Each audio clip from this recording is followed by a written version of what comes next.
What's up, everyone? This is always your boy Hyper Cartoon here in the Sonic Chaos League channel. So today's video, we're gonna be reacting to Felino's video about Matthew. Now, before we're gonna get started, Matthew is innocent. He didn't do anything wrong, while Felino is the one who caused all this shit in the first place. And as for you, Felino or Dekken, watching this video, please kindly fuck off. You're the one who started all this bullshit in the first place, along with Megan and a few other people. Also, if you want to learn more about Felino and his fucked up actions, go ahead and watch Winter's video, Jagger Spike's video, Dark's video, and my video as well, alongside Chronic's video. The link will be down in the description for y'all. Now, without further ado, let's start responding to Felino's video about Matthew.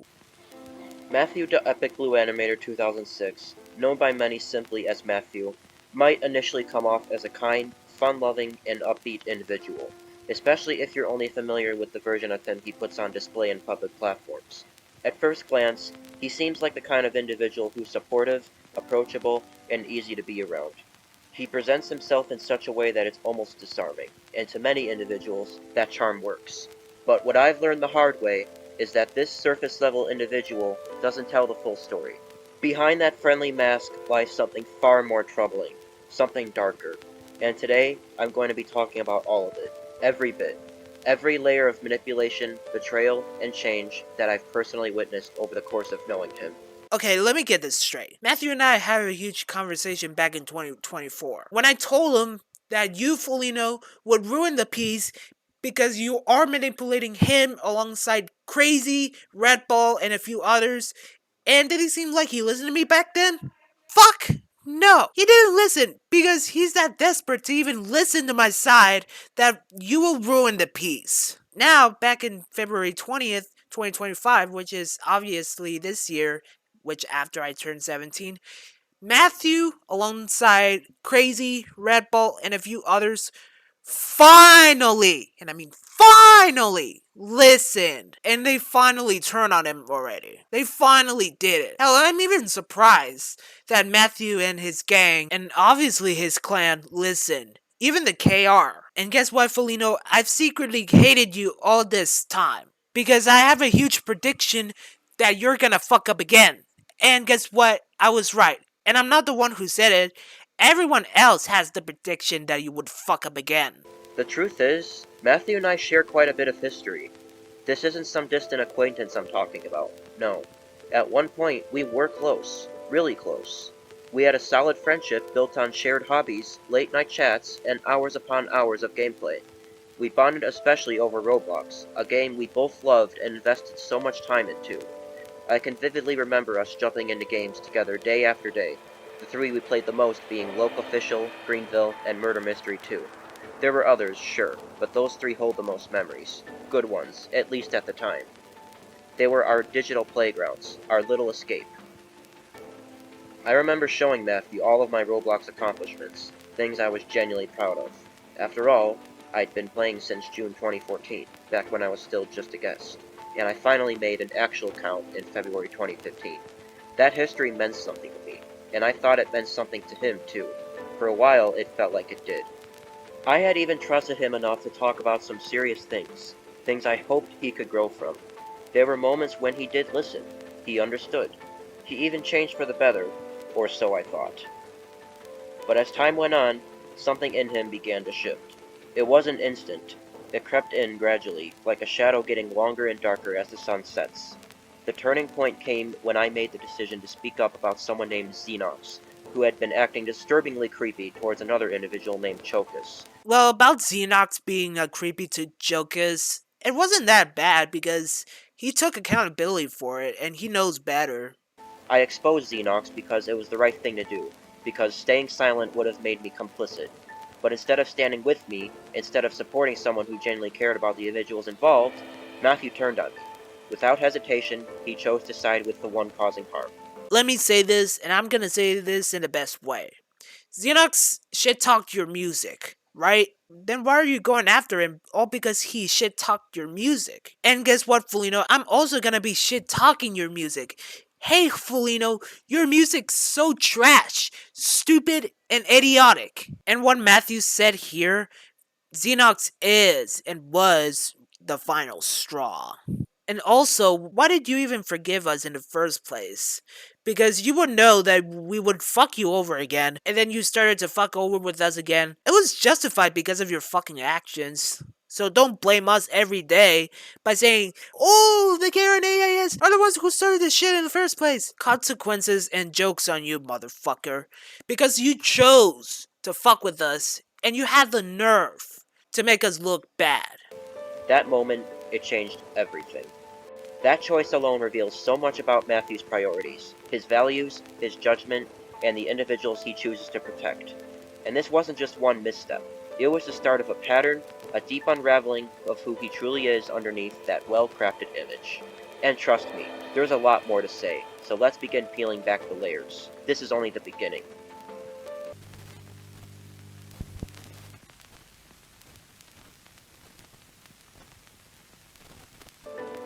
Let's start with one of the most disturbing revelations about Matthew that I ever had to face. One that shattered so much of the respect I once held for him.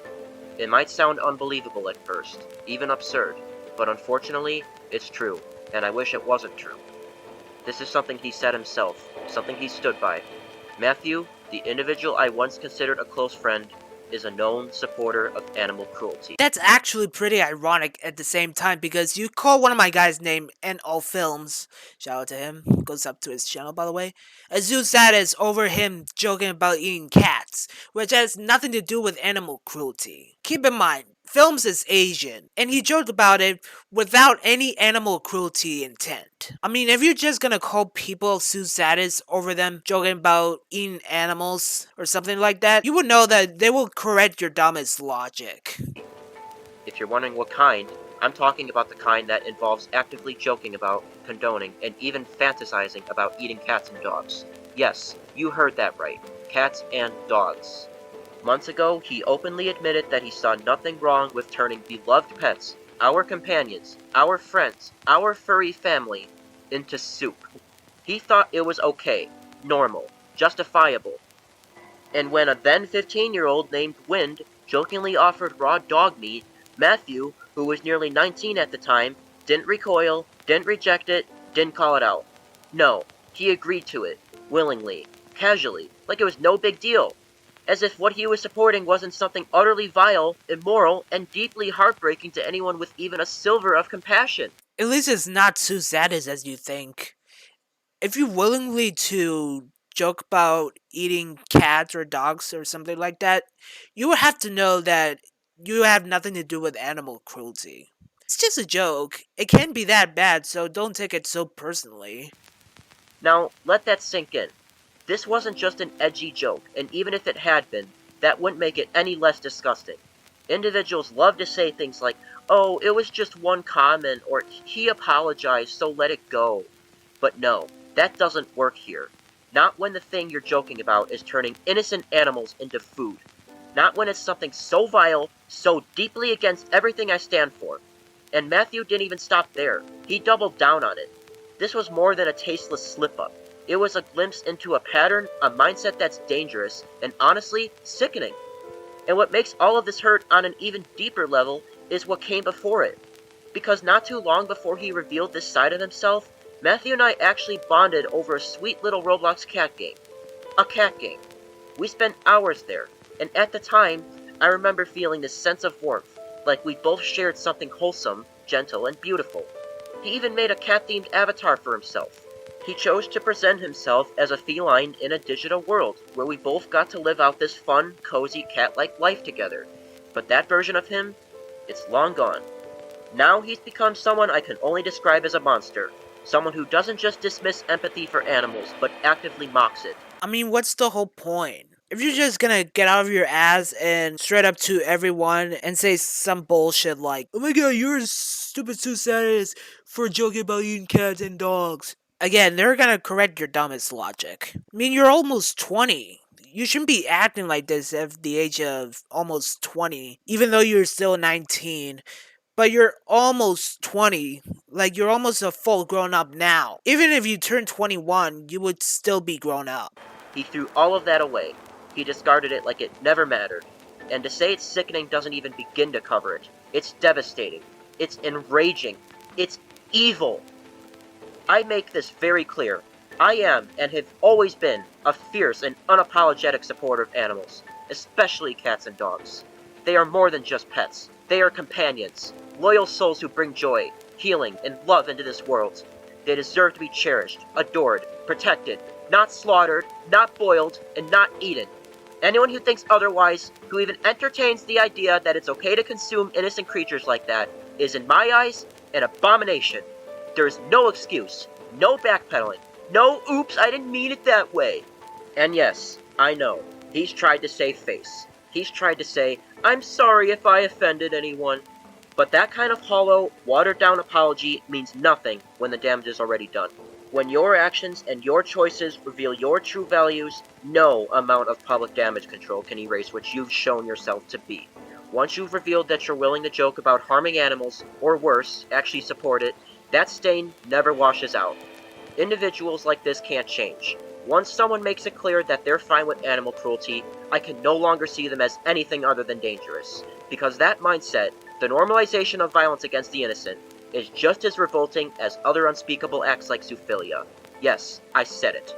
It's a horrifying spectrum of evil, and Matthew placed himself on it willingly. I will never stand with behavior like this. Never. Well, what I can tell is that you're getting triggered all because you couldn't handle the dark truth.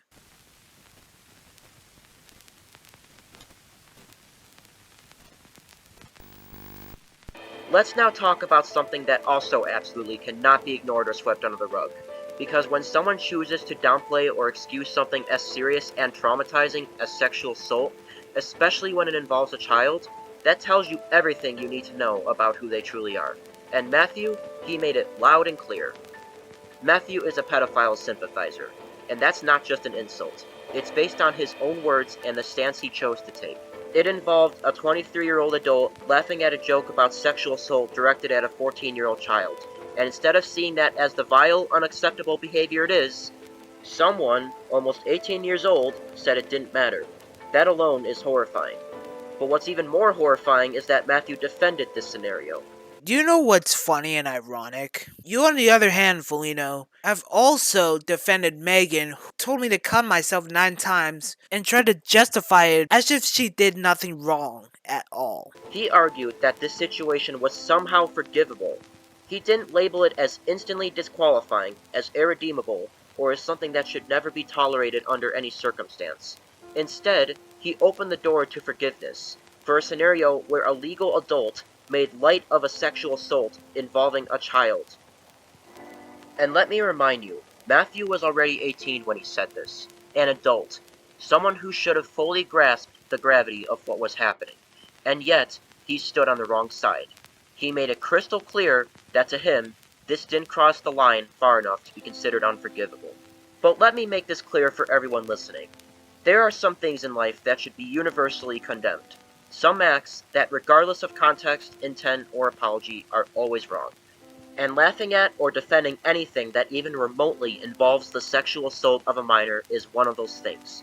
There is no nuance here. There is no gray area. If you're old enough to understand what sexual assault is, then you're old enough to know that it's not a joke. It's not forgivable. It's not okay. Let me get this straight. I mean, sure, sexual assault's not okay and not something you should do, but like, what if I were to tell you that you also defended that you were also okay with that you were also okay with Caillou's wiener being cut off, which was obviously made by Paper Luigi 99, and compare it to South Park.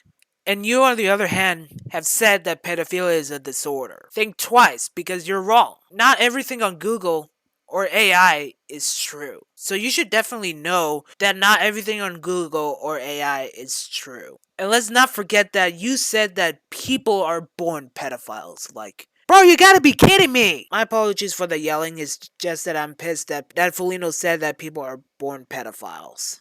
And if you try to say otherwise, then you're no better than the abuser. That's the reality. For Matthew to even entertain the idea that forgiveness is possible in that situation, it speaks volumes about his character, or rather, his complete lack of it. This wasn't just a disagreement. This wasn't a misunderstanding. It was a deliberate defense of a predatory mindset, and it was made by someone who, at that point, should have already known better. He didn't have the excuse of being a clueless child. He had the awareness, the intelligence, and the age to do the right thing, and he chose not to. He made that choice, and now he has to live with the fact that individuals see him for who he truly is.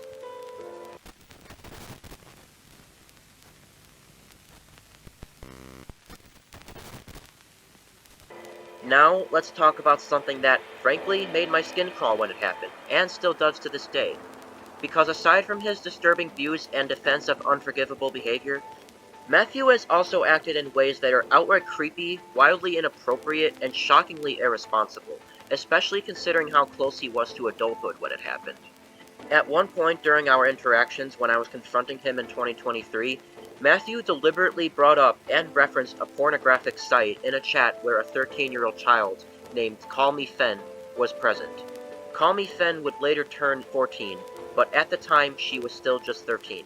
Meanwhile, Matthew was 17 years old. Pretty fucking bullshit to accuse him like that. Because at that time, in 2023, there were people like Red Ball and his gang calling themselves thug hunters. Less than a year away from being a legal adult. That's a 4-year age gap. In a situation like this, when one individual is underage and the other is nearly an adult, you know the individual that is nearly an adult is a horrible individual. The power dynamic, the intent, the consequences, it all comes into play. Now, Matthew later tried to downplay this incident by claiming he didn't know that the site he posted was a pornographic website, but let's be real, how believable is that truly? This wasn't a confusing or vague site name. It's literally a slang-heavy title that all but screams what it is. And even if we gave him the biggest benefit of the doubt for 1 second, he still used that term repeatedly, turning it into a running joke. His entire sense of humor revolved around it at the time. He didn't just mention it once and move on. He made it a theme, a personality, a punchline.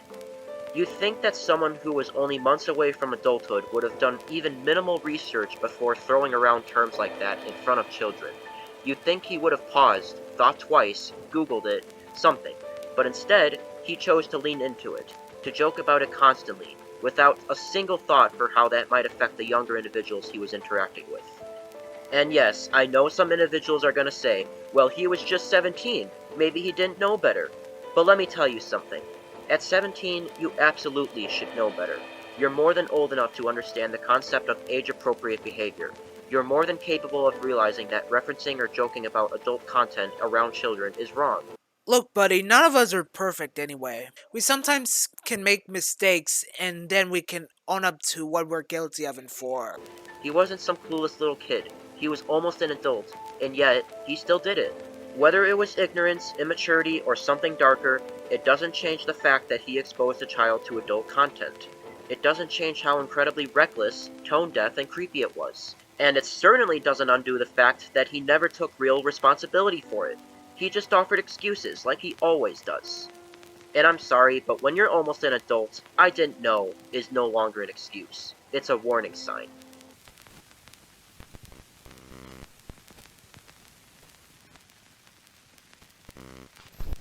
Just when you think things couldn't possibly get any worse, they do. Because in addition to being a creep, a sympathizer of abuse, and an all-around dangerous individual, Matthew is also a doxer. And not just any doxer. One who has repeatedly, and without any sense of empathy, targeted children by exposing their private information knowing full well the kind of danger that can cause. On multiple occasions, Matthew maliciously leaked the real last name of my close friend SG, also known as Griffin. Now, before you're gonna say anything, there was an allegation of SG lying about hating Felino and Megan, which I don't know if it seems true or not, but I do need a confirmation about this. And as for SG, if you're watching this video, I'm not sure if you did lie about hating on Felino and Megan. Like, bro, there's an allegation of you lying about hating on Felino and Megan, which I don't know if it seems true or not, but I do need a confirmation about this, as I said. I'm not gonna be attacking you because you're 2 years younger, so Yeah, no offense. even after SG made it explicitly clear that he did not want that information shared. SG was only 14 years old at the time. Meanwhile, Matthew, he was 18, an adult, an individual fully aware of the risks that come with exposing someone's identity online, especially when they're underage. Yet he did it anyway, willingly, repeatedly, without a shred of remorse. And that was only the beginning. Matthew went even further when he praised another infamous bad actor named Babbo, someone with a deeply troubling history, by celebrating or brushing off Babbo's own doxing of SG and another child named Megan. That praise came in the form of a comment, a casual public act that showed just how little Matthew cared about the safety or dignity of the individuals being violated. He praised a predator for doxing kids. Let that sink in. But it doesn't stop there either. Matthew also targeted and exposed personal information belonging to Winter, who was 15 at the time, Cookie Aiko, who was 17 at the time, and Megan, again, who was 15 at the time, not just privately, but by spamming their information in the public HXR server, a place that had hundreds, if not thousands of members watching. That's not just irresponsible, that's intentional endangerment. He exposed their names and personal data in a server filled with strangers, trolls, and potentially dangerous individuals, putting them all at risk. And again, let me make this absolutely clear. All of those individuals were still children, and Matthew was a full legal adult. He was 18 years old with the full cognitive awareness of what he was doing. These weren't impulsive kid mistakes. These weren't heat-of-the-moment slip-ups. These were deliberate acts of digital abuse meant to shame, intimidate, and endanger young individuals who trusted him, or at the very least, existed in the same space as him. The power imbalance is massive. The intent is crystal clear.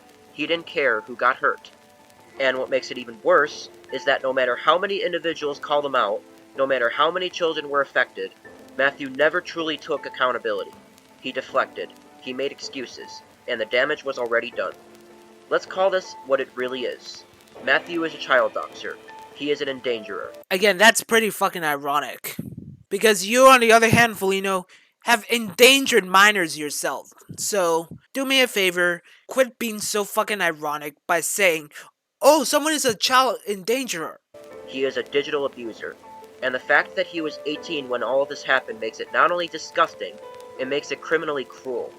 There is no coming back from that. And there's no coming back for you because you've done a lot of damage yourself. So you shouldn't be even talking at all.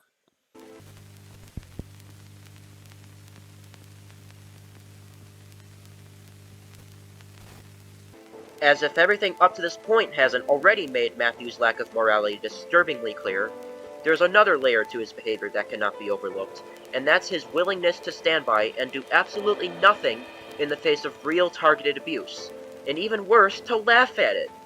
I'm talking about Crimson, a figure known for being blatantly racist, homophobic, and transphobic. This is not some vague accusation. Crimson has made openly hateful remarks targeting marginalized communities and has shown a consistent pattern of prejudice and cruelty. Anyone with even the tiniest shred of empathy or respect for human rights would have condemned his behavior on the spot. But Matthew didn't just stay silent, he laughed. He laughed while Crimson sexually harassed Megan's family. Think about that. Sexual harassment is one of the most serious violations someone can commit, especially when it's directed towards innocent individuals who weren't even involved in the situation. Megan's family was targeted, and instead of defending them, instead of stepping in, instead of showing any basic living being decency, Matthew chose to laugh. He laughed in the face of cruelty. He laughed in the face of sexual harassment. And through that act, he showed exactly where his loyalty lies, with the abuser, not the victims. By doing nothing, and worse, by finding it funny, Matthew proved that he is, at best, completely indifferent to the suffering of others, and at worst, an enabler who actively enjoys watching individuals be degraded. His laughter wasn't innocent. It was a choice to mock victims instead of protect them. Sure, maybe fucked up, but it wasn't that bad because, and the reason why he did that is because Megan's family were not aware of her actions. To stand on the sidelines and treat real harm as entertainment. And let's not pretend that this behavior is neutral or meaningless. When someone laughs at sexual harassment, they are supporting it. They are sending a clear message that they see nothing wrong with it. that they are okay with it continuing, maybe even encouraging it. And in Matthew's case, given his history of predatory jokes and boundary-crossing behavior, it raises another chilling question. If he can laugh at someone else sexually harassing Megan's family, who says he wouldn't want to do it himself? That's not an exaggeration, that's a real fear.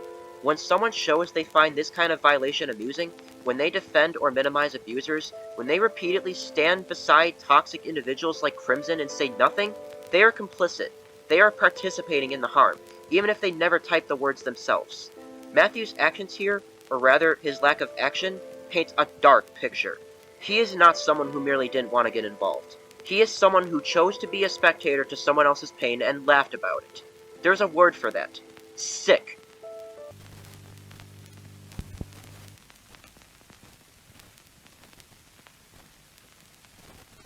There's no delicate way to say this, so I'm just gonna say it plainly. Matthew is a bigot in multiple repeated disgusting ways. His words and actions across time have revealed deep levels of prejudice, cruelty, and hatred, and it's time to confront that fully. Let's start with the racism. Matthew is racist. He is not black, yet he has repeatedly used the N-word, an incredibly loaded and painful slur with a long, violent history. Okay, if that's really the case, then what is this that you can currently see on screen? He has used it casually as if it's just another word to him, completely ignoring the suffering and systemic oppression that it carries.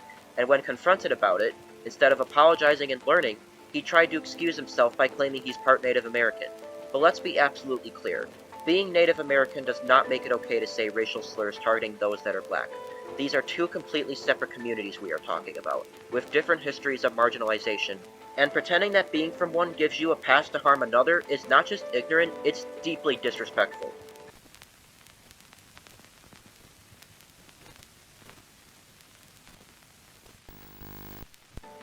But the bigotry doesn't end there.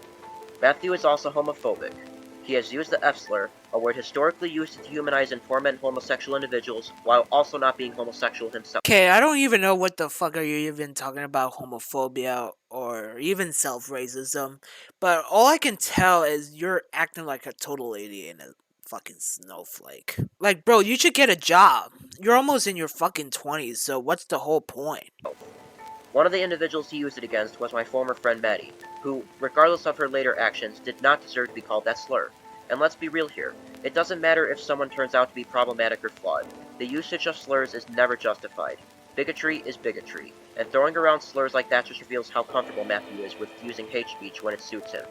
Not only did he repeatedly use the F slur, but he also mocked Maddie's pansexuality again and again by making fun of the prefix pan in a childish, ignorant way.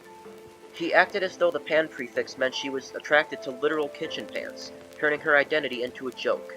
It was blatant mockery, and it was cruel. And for the record, because apparently Matthew never cared enough to learn, the pan in pansexuality comes from the Greek prefix meaning all, as in being attracted to all genders, not objects. This isn't just an innocent misunderstanding. It's willful ignorance used to belittle someone's identity, and he did it publicly, repeatedly, and shamelessly. This is not someone who just doesn't get it. This is someone who chooses to punch down, someone who uses queer identities as a punchline while hiding behind fake cluelessness. And when someone shows you who they are through repeated acts of mockery and slurs, believe they are horrible when you see them doing that. I also don't know what the hell even talking about transphobia, but like, I'm not gonna be wasting my time watching the entire video is because it's all about yappery and yapping all over and over again. Alrighty, everyone. So as we close at the end of this video, Foligno is falsely accusing Matthew of things that he clearly didn't do, just so he can get off scot-free, and then Matthew can receive hate. Also, if you're still trusting Foligno or Dekken, then I recommend go ahead and watch our videos. The links will be down into the description for y'all, as said at the beginning. And I'm gonna show you a lot of screenshots that Foligno has done over the past 2 years, so we can end this video officially. In 3, 2, 1, now!